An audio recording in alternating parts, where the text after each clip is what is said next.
website. If you haven't had a chance to take a look at the Long Island Arbor website, you can do so and search for all of the materials that we've been presenting are linked here, as well as a link to our catalog on My Learning Plan. So if you're interested in other professional development opportunities, you can find them there, as well as all of our contact information. So right now, the best way to reach us is through email. And you can email any one of us and we'll get back to you as soon as possible. Additionally, our YouTube channel, so the recordings from every Tune In Tuesday, Follow Up Friday, and all the sessions that we have in between, including our new parent sessions in 5 different languages, will be on our YouTube channel. So if you haven't subscribed yet, please do so. We'd like to see you there. Oh no, why am I going backwards? Sorry.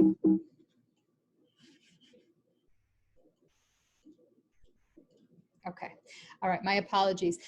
Right now, if you can, please go to the chat and put your full name in the chat. That's one way that we can confirm your attendance. So put your full name in the chat so that we can confirm your attendance later.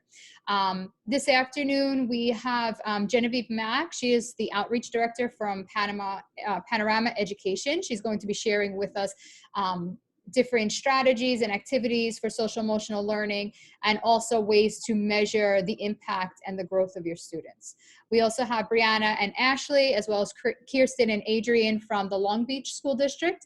They're going to be sharing different resources and ways to measure student social emotional learning as well, and how they've been incorporating those activities into their distance learning plan.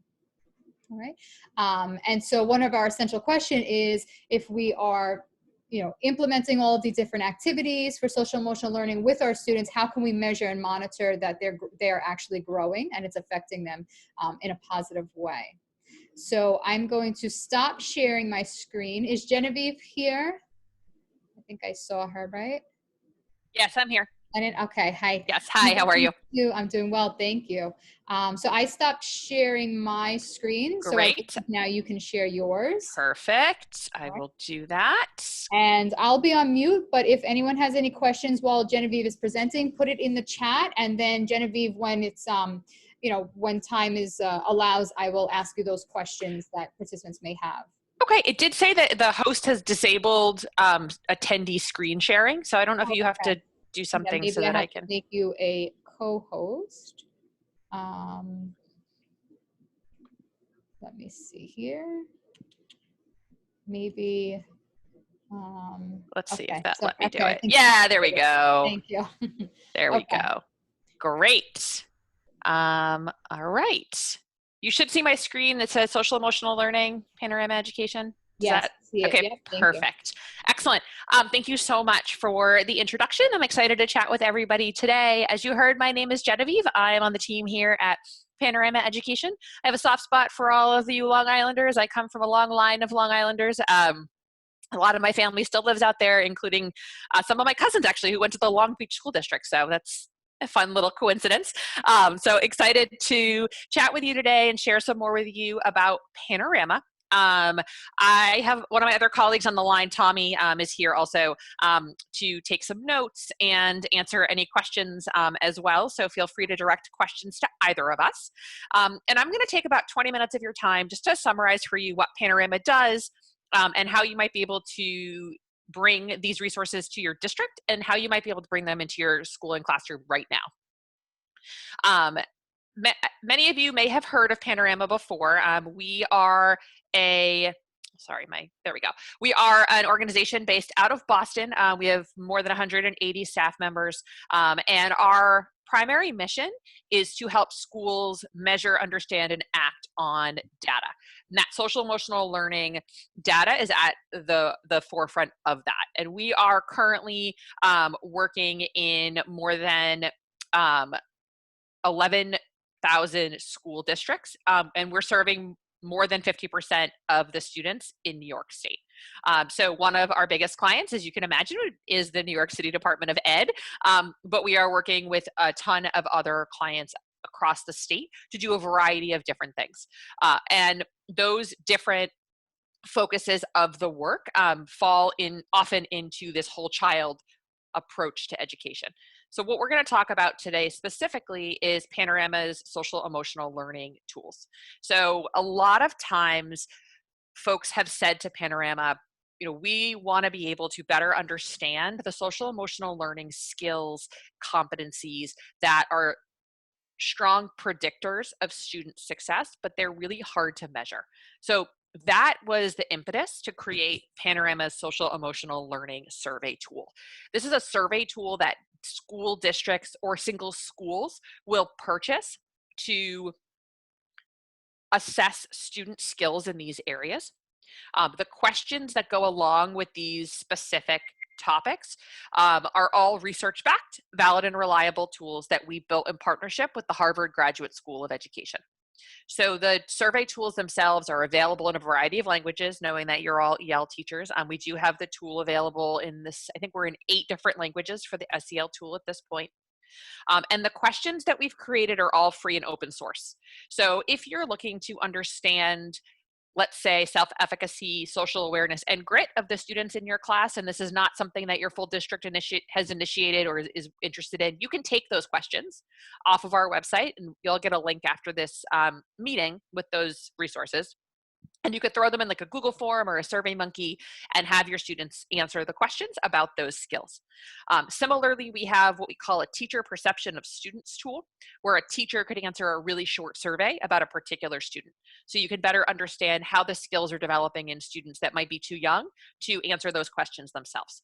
So very practically, Panorama's content is free and open source. You can take those questions, run them on your own.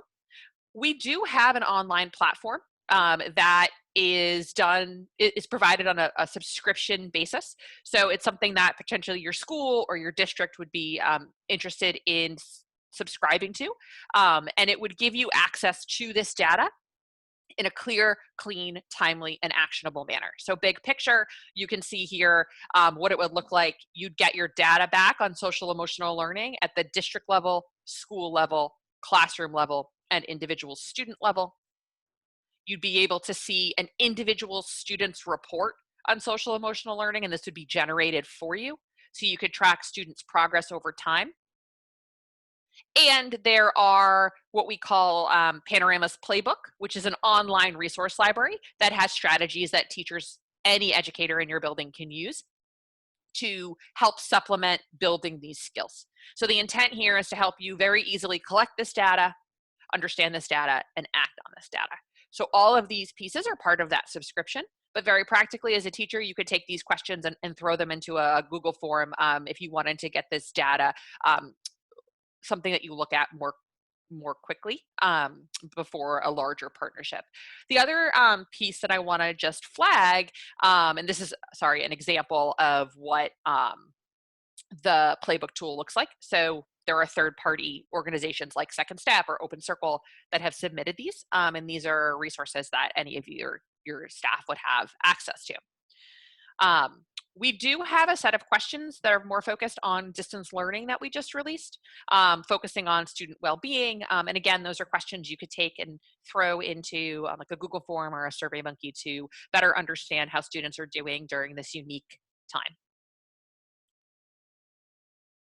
I'm going to pause there for a second to answer any questions about the survey tool and the platform piece, and then I'm going to dive into some of the other resources that we have that you can, as classroom teachers, could dive in and start using today. I think somebody might have commented in the chat, so nope, no questions in the chat. Feel free to type them into the chat or unmute yourself and ask.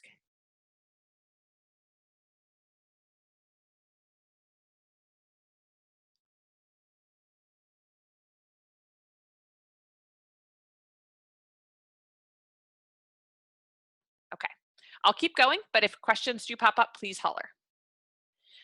So in addition to sort of the bread and butter of Panorama's work around survey tools and social emotional learning measurement, we also have a series of resources that are intended to support social emotional learning in this unique time as well as moving forward. So we run a series of webinars and virtual panels very often, and all of these are recorded on our website. So you can certainly go on there and check them out. These virtual learning sessions are free. there's 1 or 2 offered daily, and on our website, you can register for them. And what that looks like is you register, it's a free workshop, you get a Zoom link, and you could join that meeting.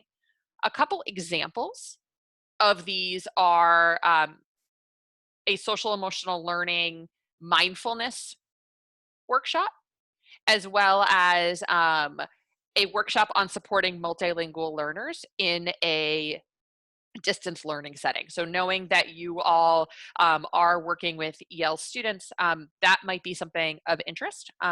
So you can find any of all of these workshops on Panorama's website. The link is at the bottom of the screen. So panoramaed.com/virtual community learning. And you can sign up for any of those. If you miss it, we will send out the webinar recording, so you can always watch it afterwards. And there are a handful of others out there as well. So feel free to go through that website to see some of the other options. But those are things that anyone in your district can use as a professional development opportunity during this unique time. Are there any questions on that? Genevieve, I believe there was a question in the chat. Yes, I see it. Are there any sample for the survey forms? Yep. Yes. So I sent a bunch of resources over to Denise and Pat in advance, and they're going to forward along copies of all of the survey tools to you after the call. Thanks, Tommy. In addition to webinars and virtual panels that we've done, Panorama also has launched some strategies or resources that you all can use, download to support your students. So we have a blog post. Again, these are linked on the website. There's a blog post specifically around building a sense of belonging for your students and families during a remote learning experience. There is a template available for teachers, a presentation template on virtual morning announcements and morning meetings. So again, something that you all could download and use with the students that you work with. Similarly, there is a virtual class journal, and there's a Google form and a presentation template that are available for download. And it's a way for you to have students respond either through a prompt, either in writing or in some type of art, and you can compile all of it into a presentation that you share with the larger group. There are some resources on notes of gratitude and appreciation during this time, and you can do these activities with your students. Again, all of these accessible to any of you through our online learning community. And then finally, virtual temperature checks, which is one of my favorite, which is a very quick Google form that you could send to your students, asking them a handful of questions about digital learning, what they're doing day to day, who they're getting support from, so that you could get a better understanding of what this learning experience is like for your students. So those are some of the additional social emotional learning supports that we have in place. Again, they're all free. They're all available for download and use by anybody in your district. So encourage you all to check them out. The link is here as well. We'll forward that along after this call. But those are resources that you all could take and use with your students now. Thank you, Genevieve and Tommy. I'm also, I just started putting some of the links. Yeah. So to the SEL, the social emotional learning intro video, the different measures, the teacher perceptions, the adult SEL kit. So all of those resources I will put in the chat. So if anyone's interested in taking a look further, you can click Great. on those. And let me just see here. I want to make sure we got all of any questions answered. And I also put the link to the virtual community learning in the chat as well. Great. I think we answered most of our questions. Did you have anything else that you want to share right now? Nope, that is the summary. I am going to put my email address in the chat as well. So if anybody has questions, want to sort of schedule some time one-on-one to see more of the platform, to ask more questions, discuss what other districts are doing, don't hesitate to reach out. I would be more than happy to chat with you. So feel free to reach out to me directly, and I would be happy to get back to you and we can chat further. All right, excellent. Thank you. And if you My have pleasure.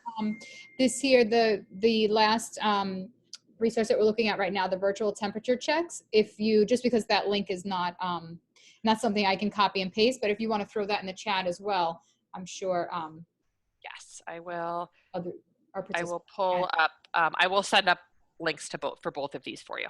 Okay. All right. Great. Thank you. Great. No problem.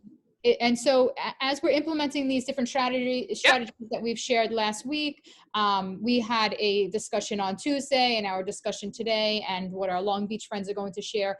We want to make sure that these activities are actually having an impact and they're not just fillers and students aren't actually putting their energy and their thoughts into it. So if you're interested in being able to take a closer look at the data, which will show us how our activities are impacting students, then reach out to Genevieve or Tommy and talk to your building and district administrators, because it may be something that you want to invest in, not just for your ELLs, but for all of your students, especially right now with what's happening, the uncertainty if we're going to return to the classroom, what that classroom will look like, if it exists at all right now, or in the immediate future. The social emotional components of our students of all of our students are going to be affected. So, it's something we want to take a closer look at, especially right now. So reach out to Genevieve and Tommy if, you want more information on that, those databases. Yeah. And I just posted in there a copy to the virtual learning resources and then also the distance learning survey. So let me know if you need anything else. And it's been a pleasure. Thank you so much for your time today, everybody. Thank you. Thank you. When you get a moment, Genevieve, just if you stop sharing your screen. I think I did. Then, because we still, okay, there we go. Perfect. All right. Well, and everybody enjoy your day. It was nice meeting all of you. And I hope that we connect again soon. Thank you. Take care. All right. Okay, so next we have our Long Beach colleagues on with us. I have on the agenda for Brianna and Ashley to share. Do you ladies want to go first, or we have Kirsten and Adrian? We're good to go. I can share my screen if you'd like. Ashley? Okay. All right, great. So we have Brianna and Ashley from the Long Beach School District. So let me stop sharing my screen. Okay. All right, you should be. Okay, let me know if that works. Yes, we see it. Thank you. Yes? Okay, perfect. All right. Good afternoon, everyone. My name is Brianna Carnevale. And my name's Ashley Gary. And we are both ELL teachers at Long Beach High School. So we have students in grades 9 through 12. And especially now more than ever, we feel that it's so important for our ELLs to get that social emotional support. So we just wanted to start off our presentation with some of the common struggles that our ELLs have been facing, or, for anyone that are impacting their mental health. So one of the biggest things is experienced trauma coming to the United States. So of course, when every English language learner comes to the United States, they have their own unique story. So mentally, emotionally, physically, their experiences do shape them once they get here to the United States. So it's something very important to think about with mental health.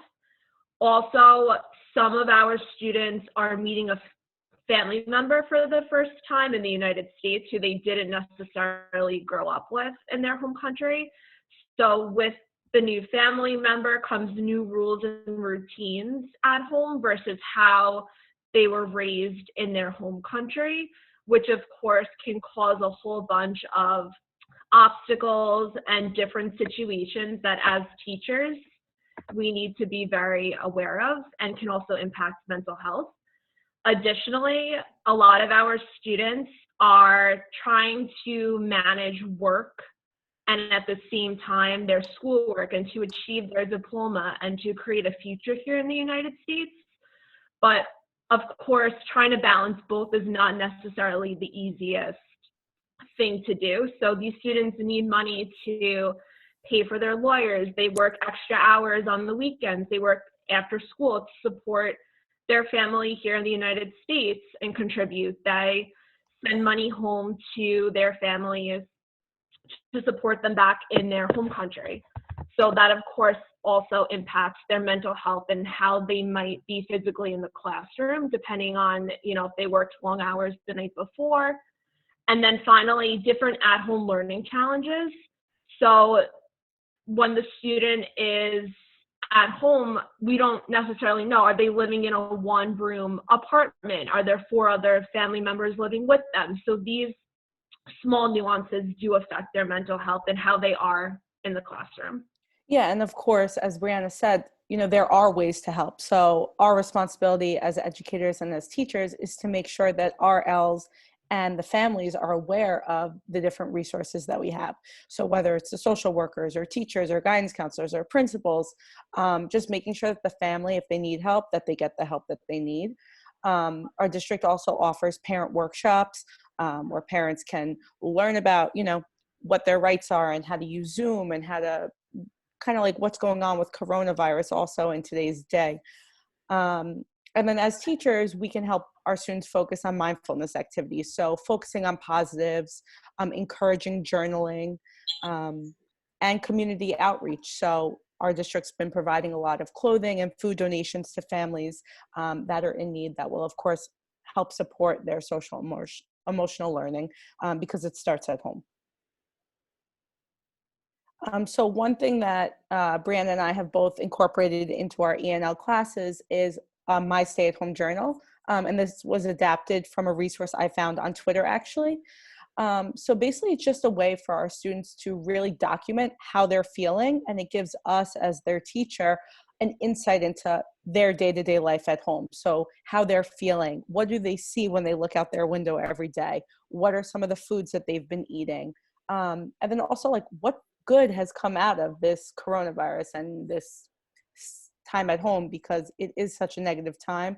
So really trying to get them to focus on positive. And as you can see on the right is a bunch of student sample, and just seeing really, it really helps the teachers like relate to the students. And maybe I have a pet bird also, and my student has a pet bird, and now that's something in common that we have, and we can talk about that.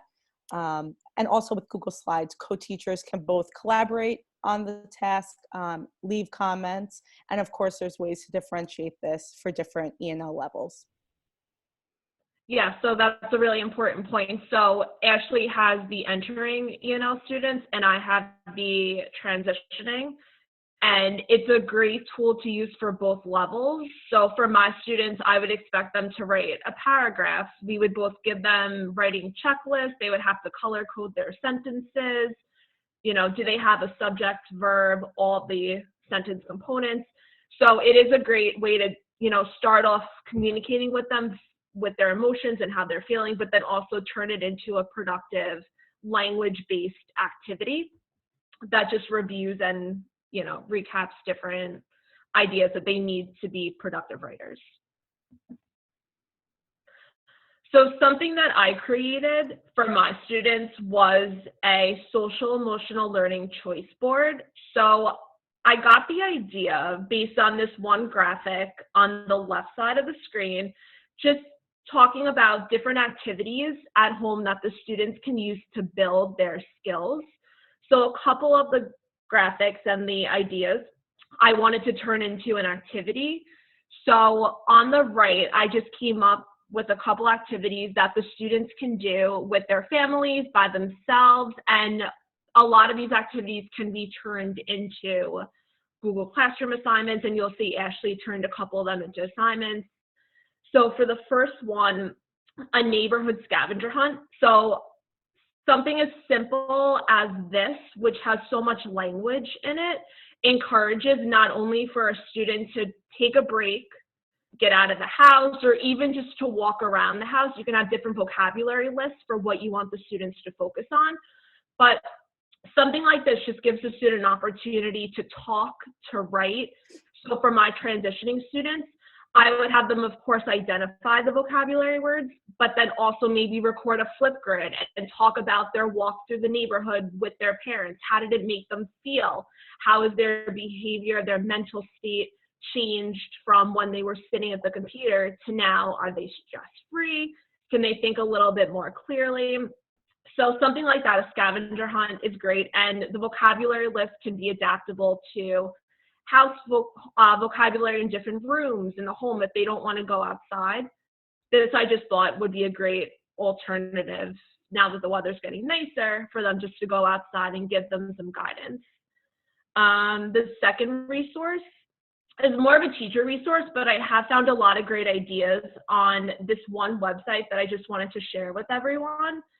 It has a lot of great tools for educators and for, you know, social workers, psychologists, of helping students cope with their skills. And the part that I liked the best was the teaching resource section, which focuses on a lot of read alouds, check-ins with the students, strategies and activities that the students can engage in during distant learning, but also things that are adaptable to the classroom. So that was just a teacher resource, but I wanted to include that in one of the boxes. Going over to the right, Ashley and I both use Epic Book a lot, which is a great website, getepic.com. And there are a lot of books on there where students can search for something that will maybe give them a little bit of peace and interest that they like. Or there's books about mindfulness and how to reduce your stress. So books like that where we can point our students in the right direction can definitely be one less, or I should say one outlet for them to escape any stress.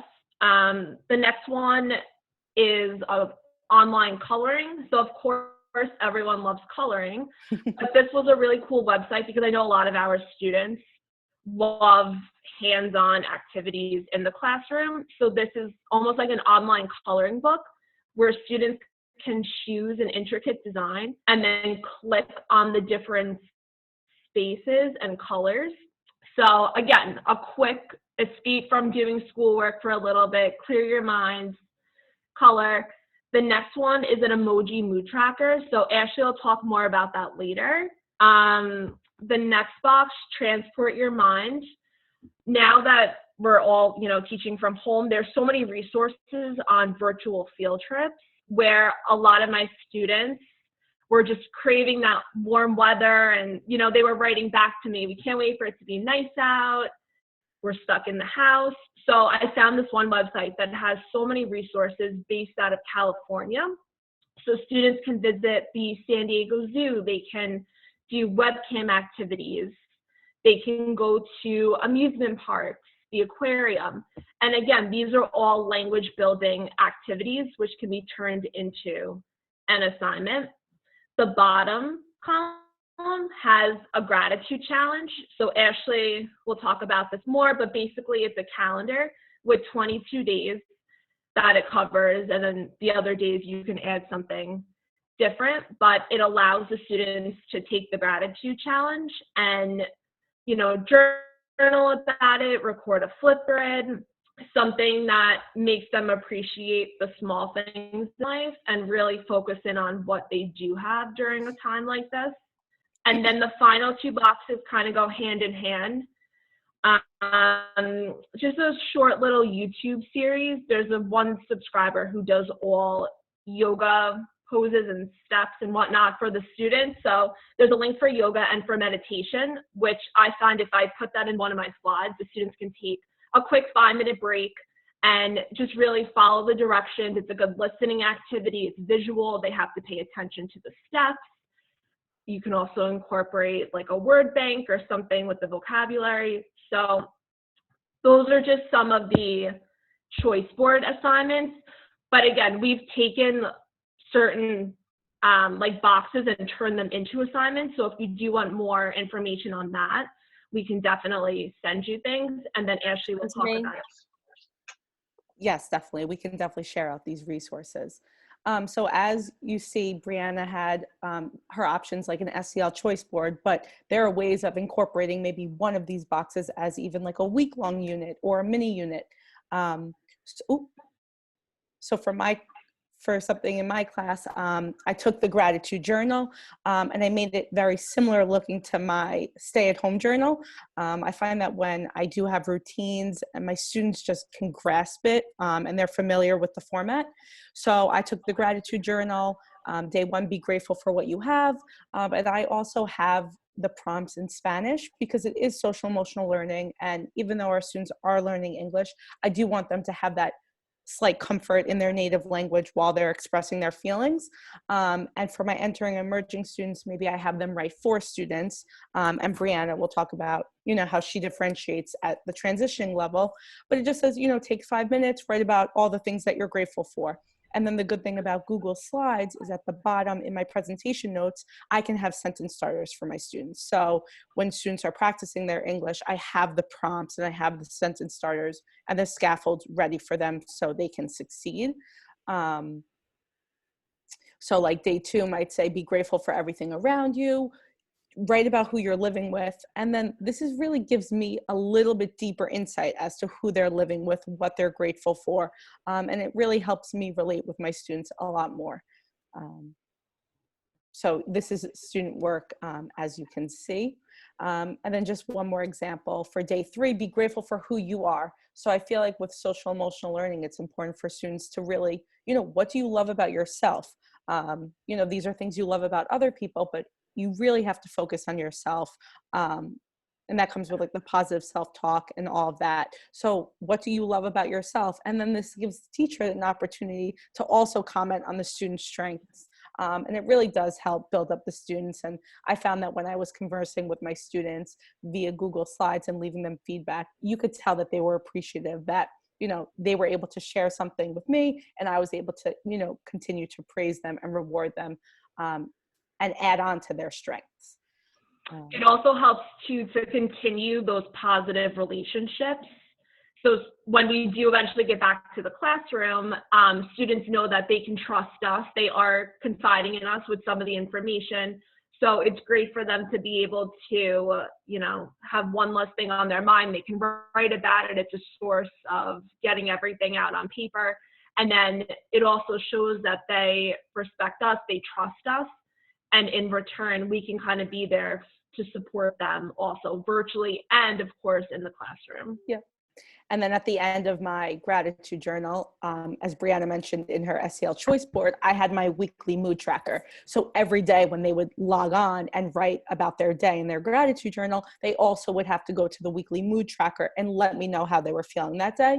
And it really gave me insight, like, oh, on Thursday, this student didn't submit work. Oh, the student was sick. This student had the flu. They were probably sleeping all day. And, these are things that when you're in school and you see your students every single day, you're able to see if your student's having a bad day, if your student doesn't feel well. But when we're virtually at home, not in contact 24/7, this was a great way of really keeping up to date with how my students felt. And I find that they love the emojis. And there's a million different ways of modifying this activity, making them, encouraging them to write multiple sentences or just jot down their notes. So in this case, they were just jotting down how they felt. And then the last column we wanted to add, because we felt that it was important for the students to just be self-aware of what's causing these different emotions. So of course an emotion could be negative, but it can also be positive.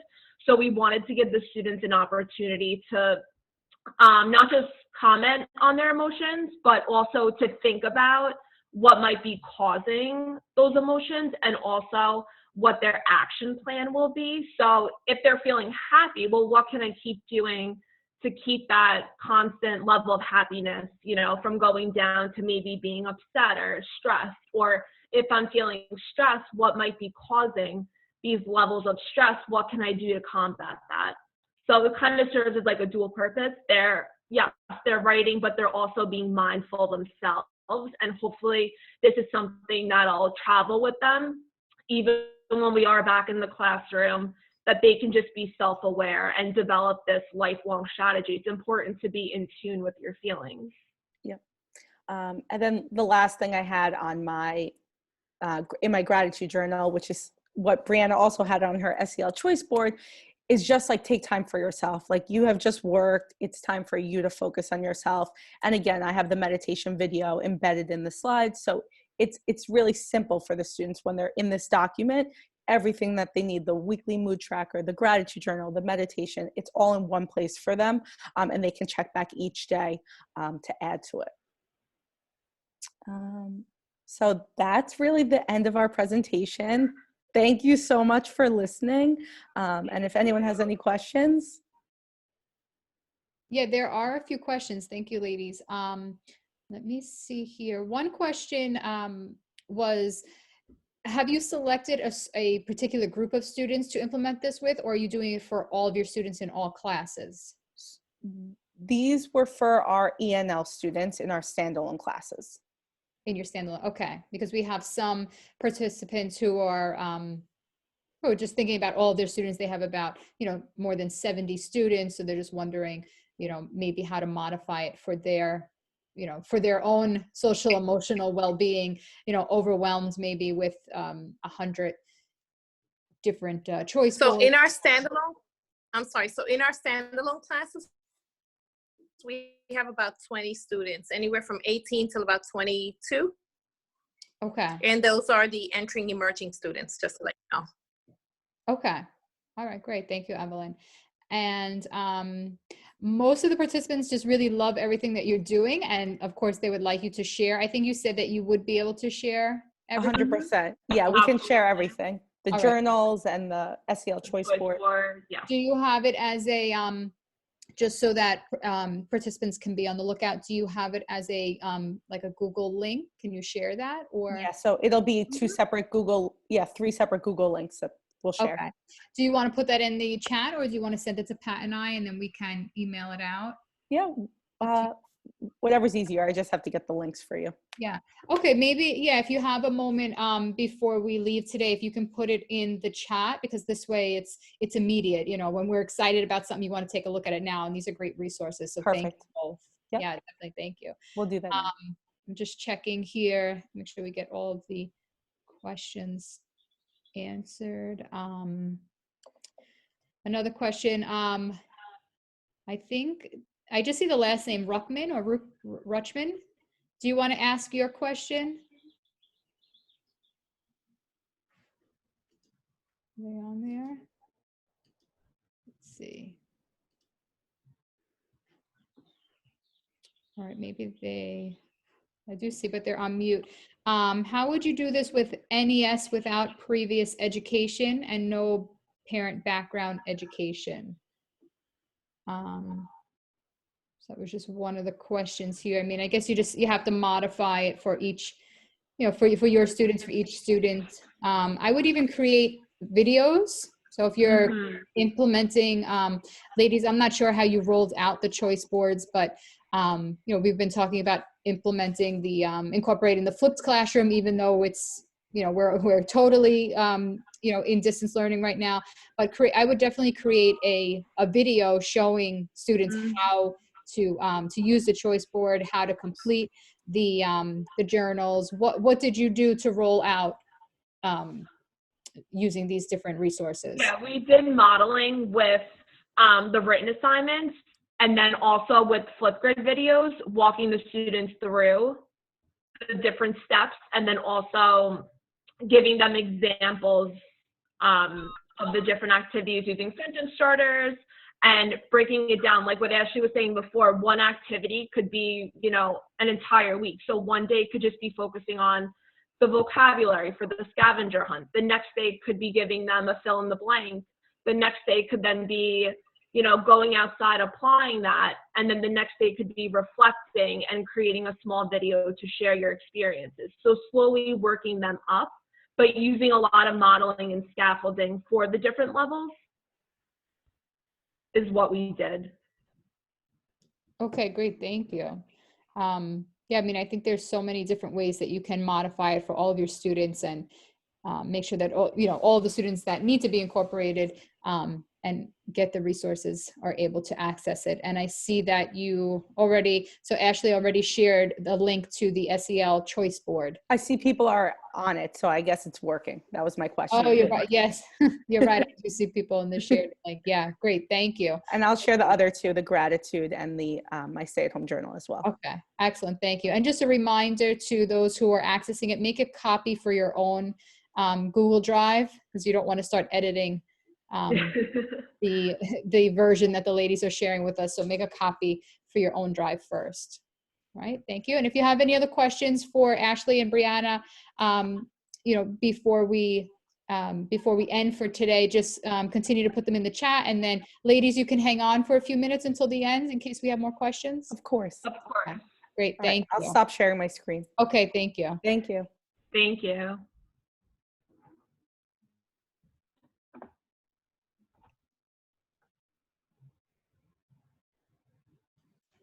All right, so next we have Kirsten and Adrian, right? Yep. Okay, so Kirsten, you are a guidance counselor also at the Long Beach School District, right? Yes. Yes. And Adrian is a mindfulness teacher? Yes. Okay. So For the maybe elementary before we get started, is Adrian here with us? Yes, I'm here. Okay. All right. I'm sorry. I didn't see. Okay. There you are. That's Thank you. okay. Hi. So before we get started, you can start sharing your screen whenever you'd like.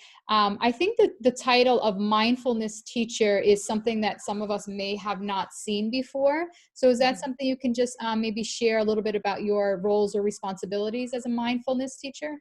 Sure. I've been a special ed teacher in the Long Beach School District for 16 years. And the past 2 years, I've been fortunate enough to have the pleasure of being the mindfulness teacher.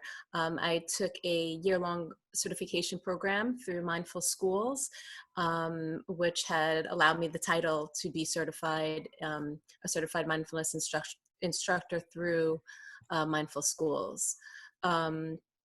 So I'm working with the elementary level, K to 5.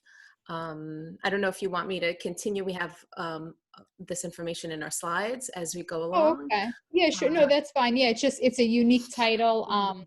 And I myself quickly just looked up mindful schools. That's where you earned your Yes, certification, right? mindfulschools.org. .org. Yes, Okay. it's a wonderful community. You can take classes to create your own personal practice, as well as learning how to teach children. And it's wonderful because it's really important that you do have your own practice to keep the authenticity of what the practice is, and it doesn't just become a checkpoint in our day and what we're doing, because right now mindfulness is such a hot word and everyone's doing it, but the important thing is to keep the authenticity of what it truly is. Okay, excellent. Thank you. And what I'll do is in case anyone else is interested about, learning how to integrate mindfulness into the everyday learning environment as using the tools that you all are showing us, but maybe taking it a step further and earning some sort of certification like you have done, Adrian. I'll put the link to mindfulschools.org. Mindfulschools.org, correct, yes. Okay. All right, great. Thank you. All right, so if whenever you're ready, you can share your screen, right? Denise, I'll be sharing the presentation, but I think I need access for that. Okay. Paskaya, can you make Kirsten Golden a co-host? Let me see, it doesn't allow me because I think I reached the maximum. Okay. Claim host. You want to? I had Andrian. Can Andrian do the sharing or no? Sure. Adrian shared with you. I could do it. I'm just not as technical savvy as, but then I'm gonna. But I will, if you could just give me a moment to open it up. Yeah. Paskaya, can you? I think because I'm a co-host as well, I don't have that. I can't make. Yeah, I'm gonna press maybe host and see, if Andrian is taken out of that. 1 second. Undo one of the co-hosts that finished presenting. Thank you, Elvis. That's what I was thinking. I could put it up if you want, or I mean, if you want to take someone away. Then. Okay, I believe make co-host. I believe Kirsten, you are having access now. Yes, I do. Okay, thank you. I can put it up now. Thank you. All right. Can everyone see that now? Yes, thank you. Perfect. All right, well, thank you for having us. My name is Kirsten Golden, and I'm the elementary school counselor for Long Beach Schools, and I'm here with Adrian, my colleague. Adrian, are you still there? I don't see her screen. She is here. She might be frozen. Can you hear me? We can hear you now. Cutting out a little bit, yeah. Okay, can you hear me? Okay. You're back. I've been having some problems this morning, so I hope it doesn't affect the presentation. No problem. No, you're good now. Go ahead. Thank you. Awesome. And we were just going to share a little bit more about our programs before we had to adapt them to our distance learning world.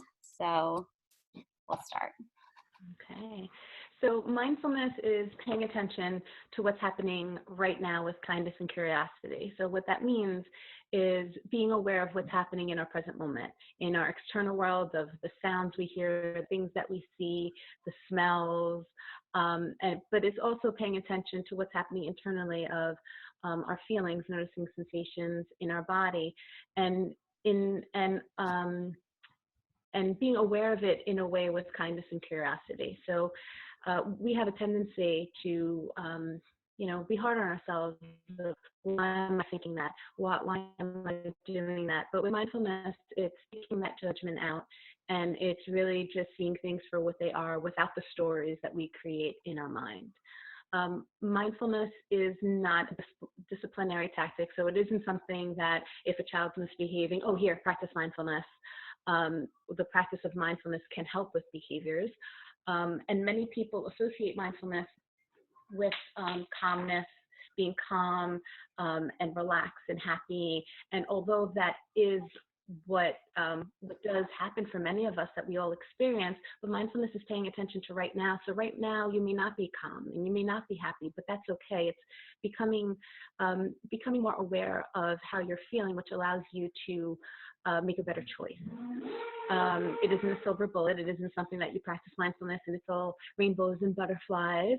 But through the practice, the more that we practice and we focus on the good, we're able to see that mindfulness can help us in many areas in our life. It isn't about the absence of thought. Our mind is constantly going, it's constantly thinking. So it's not like that we're going to practice and you're not going to have a thought. It's just that it'll slow it down. And it isn't a religion. And I like this little graphic here because I feel like that explains mindfulness pretty well with adults. There's so many things going on. We have so many of things that we have to do and our minds are full. But the definition of mindfulness is really paying attention to what you're doing and how that dog is just looking at the trees and being aware in the moment. That's what mindfulness is. It's paying attention to what's happening in the moment, being aware of our thoughts and our feelings, and being kind to ourselves and those around us. Yep. All right, and for SEL, this is the first year of the elementary counseling program within Long Beach schools. I know a lot of districts across Long Island are just beginning to implement the elementary school counselor. So right now I'm split between all 4 buildings, and the primary focus is prevention. So a lot of that is in my push-in SEL lessons that I implement grades K through 5. And so we as educators, we know that social emotional learning, or SEL, has gotten increased attention and gained popularity in recent years because of the tremendous benefits that it can have for all of our students, and especially our ELL students. I found this definition off of the CASEL website, which I'll talk a little bit more about later on, but it really provides a simple overview of what is meant when we're referencing SEL. And it's the way in which we learn about our emotions and how to effectively regulate them in order to function in the world around us. But we all know it's a little more involved and in-depth than that. Long Beach Schools utilizes CASEL as the framework for our SEL curriculum and instruction. And as you can see in the diagram on the right, it's broken down into 5 core competencies, which are self-awareness, self-management, responsible decision-making, relationship skills, and social awareness. And even though there are so many more topics and subsets that fall within those categories, one of the reasons that I like this framework is because it considers SEL development across multiple contexts. Social emotional learning isn't something that's limited to 30 minutes in the classroom on Thursdays from 1:30 to 2. Essentially, all of the learning that happens within that social emotional context. And our kids are learning to develop these skills constantly, so every interaction can really be used as a teaching moment. And I feel like one of the best practices is to find ways to just organically weave SEL into the instruction that's already taking place and making it a part of that classroom structure from the get-go. As you see, as we move outwards, there's opportunity for SEL on a school-wide level, which we see with PBIS programs, character education assemblies, or even cross-grade level activities with that SEL theme focus. And finally, within our schools, our students' homes and communities, there's so much opportunity to develop these skills. And to strengthen the school-home connection, all of my lessons that I deliver have a letter that goes home with students to highlight what we talked about so that the language can be reinforced and is consistent. And I also provide some suggested activities to try out at home, just so we have all those major key stakeholders involved in that process as well. So this next slide talks a little bit about both of our programs and how they work together to best fit the needs of our students. And as you can see, the students receive some sort of mental health support all year round. We follow a push-in model. And as Adrienne mentioned, her lessons are based on or inspired by the Mindful Schools curriculum. My SEL lessons are aligned with CASEL competencies, and there, like I'm sure most of you know, so many resources for Teachers Pay Teachers and Pinterest that I like to pick from and develop my lessons and program in that way. And my classes, the push-in classes, are 20 minutes long, and the teachers are present, and they're encouraged to participate. And like Kirsten, I provide additional ways to practice for the teachers, so they'll have other ways that could support whatever we learned in class throughout the week. Yep. And then this slide just talks a little bit more about the topics that we cover in our lessons. Sure. So I'll go first. Well, I just wanted to show you, this is Teddy. I don't know if you can all see him. And I bring him to all my K-2 classes. And we also do some movement, so he can move and get into a yoga pose. And the students really get excited. I think they're more excited to see him than they are to see me. And I use him as a teaching tool, but I also use him as behavior too, where I tell the children that his ears are very sensitive and loud noises scare him and he doesn't like to be touched. So they respect him and they get very excited to sit next to him. When I start my class, I have an agreement, and it looks something like this. This one is for K-2, and it says one mic, which is one person talks at a time. Keep your hands and feet to yourself. Raise your hand and wait your turn. Be kind, follow directions, and have fun. And for 3 to 5, we've created our own agreements, things that the class, each individual class thought would be best to serve their classroom to make sure that the classes would run smoothly. I have an instrument. This is called a vibratone, and it sounds like this.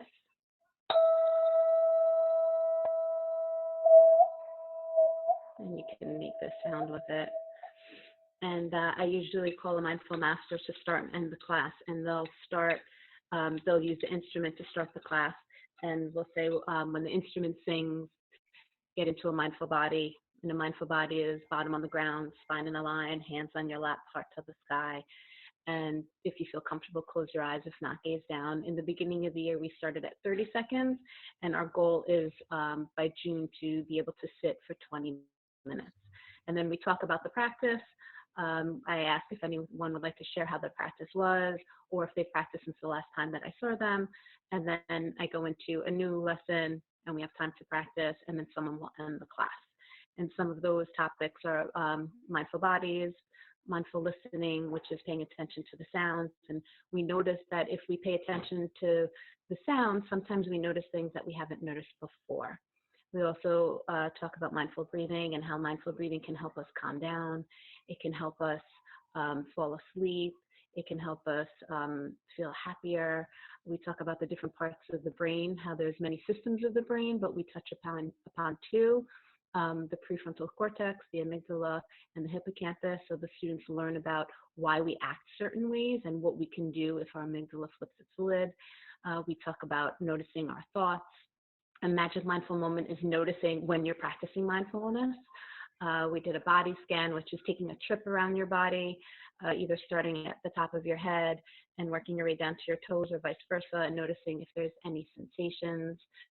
Talk about gratitude, finding the good. There's always something to be grateful for, even if it's something very, very small. Labeling our emotions. If we're able to be aware and name them and label them, if we name it, we can tame it. We talk about empathy and then kindness to ourselves, also about the words that we say to ourselves and how powerful words are. So those are, topics that we've addressed this year. Yep, and like Adrian was mentioning, all the topics that are listed here are clearly beneficial and relevant to all of our students, but especially those ELL students as well. And my goal in supporting these students is to help them develop the skills and tools to better navigate within their classes and their schools in general. And some ways that I want to do this is by supporting that language development and that specifically that emotional and developing a growth mindset to persevere through any of those barriers and obstacles that were mentioned before, developing their own personal identity, and also celebrating that diversity that is within our schools. I use a lot of visuals in my lessons to make it a little easier to understand. I often use the books, read alouds that the kids love, so they're better able to identify different emotions or connect with different characters in the story in that way. And also the kids love engaging in those interactive activities with classmates, so building those connections that way as well. And the letter that I mentioned that goes home to parents is also translated to the students and families that need it in Spanish as well, so to increase access that way. Okay. I apologize for the picture that comes up for that video. So in the classroom, obviously we're all together. We would, depending on the classroom size and what the children would choose to either sit at their desks or come and we would sit in a circle. Now things have obviously changed. So I've created Google Classroom, one for K-2 and one for 3-5. Even though this time of the year I'm technically supposed to be K-2, I created a 3-5 classroom just to support those students with just different videos and pop-ins, just to keep that communication to benefit some students if they need it. So in the Google Classrooms for K-2, there is a weekly lesson. So basically a lesson that I would do in the classroom I've been recording. So it's about 15 to 20-minute lesson with additional ways to practice for them. And then a weekly read aloud, various mindful practices. I have an example of a practice here. And I've been doing Zoom pop-ins for classes. I know we're running a little short on time, so I just want to make sure, is that something that we want to share in the documents later? Yeah, ladies, you can take your time. I know we schedule from 12 to 1, but you know the resources that you're sharing are great. So you know, if I know that some people participants do have other meetings at 1 o'clock and whatnot, so if you need to leave, we will have the a recording of this video on our YouTube channel. But for those of you who you know, are here with us and sticking around, that's fine. Thank you. Perfect. So I'll play this clip, Adrian. Hi everyone, I'd like to share with you the stop practice. This practice can be done at any time, it can be done anywhere, and basically we're going to use all the letters from the word stop. So the first letter, S, in stop means to just stop. Stop whatever you're doing. The T is take a few breaths. Okay, so let's take a few breaths. Let's take 3 mindful breaths together.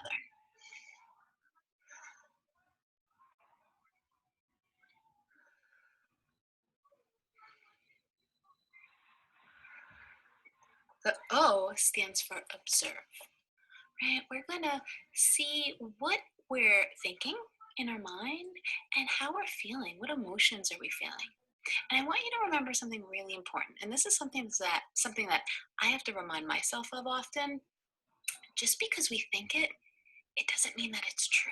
So sometimes we say things over and over again in our minds, and sometimes it's things that either scare us or things that that aren't kind to ourselves, and we start to believe it, but they're just thoughts, right? Thoughts are not facts. So I just wanted to remind you of that because I needed that reminder today. And so we're going to observe our thoughts, notice what you're thinking of, and observe your emotions, your feelings, how you're feeling, okay? The next thing we're going to do is P, which stands for proceed, to just go back to doing whatever you're doing. So this is a quick practice. This could just help us at any moment when we need it to just stop. To stop, take a breath, observe, and proceed. To go back to doing whatever you were doing. So I hope this helps. I hope you enjoy it. And this practice can be done. It doesn't only have to be when you're angry or you're upset or when you're feeling an unpleasant emotion, right? When you're really happy, stopping can really help you enjoy that moment, right? To just stop, take a few breaths, notice how you're feeling inside, and then go back to what you're doing. So again, this practice can help us with really anything. So give it a try. Let me know what you think. I hope you find it helpful, and I'll see you soon. Bye.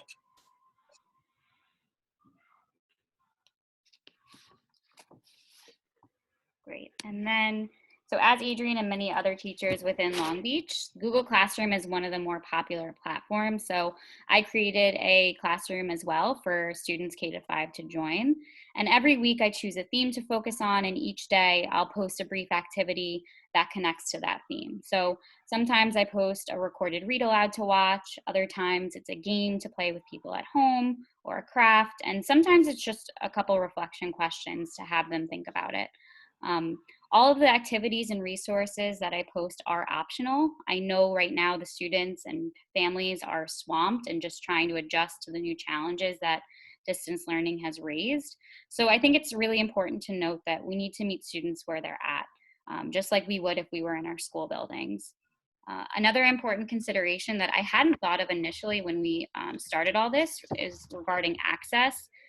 Students may not have printers to complete these amazing worksheets that I've been seeing, so I've really been trying to find some alternative ways to access these sorts of activities. And similarly, some of the devices that they're using may not have Adobe PDF installed. So I always include copies of what I post in different formats to work around those challenges.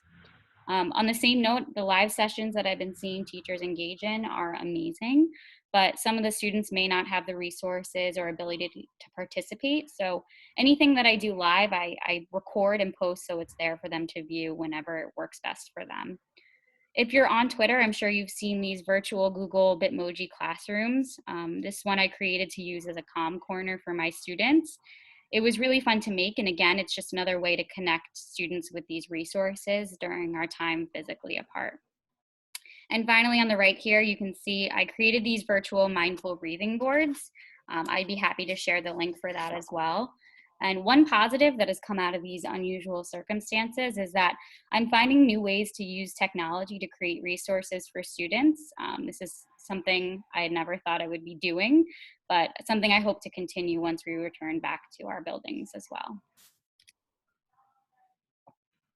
And this is a resource takeaway that you will be receiving the link to. There's just a brief definition of what mindfulness is, some vocabulary words, and additional ways to practice, just takeaways that you can implement right away of different activities. Yep. And then just this last slide, I wanted to share a couple more practical resources that, again, you can implement right away. The first is this SEL choice board that I know Brianna and Ashley had also to share, which is great. And this is just different ways that they can engage some activities, again, on their own free time, optional. The next resource that I found was through the Choose Love Foundation, which provides a free SEL curriculum, which is really awesome with pre-made lessons and activities. So that would be great to check out. But if you text SEL to 484848, they will send you daily tips and inspiration for different SEL activities. These have been great not only to share with my students, but also for my own self-care as well, which I know we as educators sometimes forget to focus on. And finally, these Hope Rocks Craft. This has been pretty popular with my students. Right now, they may be feeling like there's so much out of their control. They're missing the social connection and support that school provides. And especially for our younger ones, they're having a difficult time grasping that this is only temporary. And this activity really focuses on expressing appreciation for what we previously had, demonstrating gratitude for what we currently have, and feeling hopeful for the future as well. So we'll share those in a document as well. Thank you for everyone who joined us today, and thank you for all that you do for your students. It does not go unnoticed. If you're on social media, feel free to follow along or send us an email if you have any questions. And thanks for having us. Thank you, everyone. Thank you. Thank you. And we have just a few questions. I know everyone is kind of putting in the chat that they're taking notes, and the resources that you're sharing, the choice boards that you shared were really useful and helpful, and everyone is excited to incorporate it into their distance learning plans. And as you mentioned, as both of you mentioned, and we all keep mentioning, there was the kind of the unintended good of this unique situation is that we were thrown into these circumstances, and we're using and finding all of these great resources that we want to continue to use in the classroom. And had we not been put in this situation, we may not have found each other and found these resources, and our love for using these resources and the impact that they've had on our students as well. So for all of you who are looking for a recorded this session will be recorded, and it will be on our YouTube channel. So you can look out for that. And also the Long Beach ladies sent us their presentation, so that will be on our website as well. Someone asked if you can share your email. I think you displayed it at the end, but if Adrian and Kirsten, if you wouldn't mind throwing it in there, and maybe some of our colleagues will reach out for more resources. Let me see here. Yeah, I think we kind of got all of the questions answered. And someone is super impressed. I think we impress ourselves as well. I mean, we kind of stumble onto these things, and then it goes so well, and it's like, oh geez, wow, that was really good of me, right? Pat on the back. So and you know what, in another situation, we may not have found each other because we're sharing with our colleagues in our networks, in our classrooms, in our schools, in our districts, but not too often do we get to share it with outside of our districts. So this platform of being able to meet together, and we're all across Long Island right now, and even I think we have some friends in New York City, up in the Bronx, and maybe even across the river. I think we had someone all the way upstate at some point. So, it's a unique situation that has brought us all together, and it's great to share these resources. So thank you, all the Long Beach ladies, and we had Panorama Education earlier sharing with us. Thank you for joining us today, and thank you everyone else for joining and sticking around a little later than 1 o'clock. I hope you do get to enjoy your weekend, staying safe and healthy, and enjoying the sun this weekend as well. So thank you all, and I hope to see you soon. And actually, I'm ending a little quicker, than I wanted to. I was just getting excited. The second part of confirming your attendance is to fill out the evaluation. So let me just throw that up there for you. If you joined us late, just make sure that you put your full name in the chat. And then the second part of confirming your attendance is to complete the evaluation for this session. So you need to log back into My Learning Plan and go to Your Learning Plan, and then find today's activity. It should say something like Follow Up Friday, even though today's Thursday, Follow Up Friday with the date, and it will probably say something like resources for ELLs and teachers. Click the Manage button. And then once you click Manage, it'll bring you to a new page, and scroll down to the actions. One of the actions is the session workshop evaluation form. So just complete that evaluation form. Once we see that you've completed an evaluation form, we'll be able to confirm your attendance, so that you can print your CTLE certificates and also confirm your attendance with your district if they need it. We will see that you completed an evaluation, but we will not see your evaluation. Just so that you know that. So please give us some feedback. Let us know what else you're interested in learning about, because we're continuing to design these sessions based on the needs of our teachers and our students. So thank you all again for joining us, and hopefully we'll see you soon. Okay, thank you.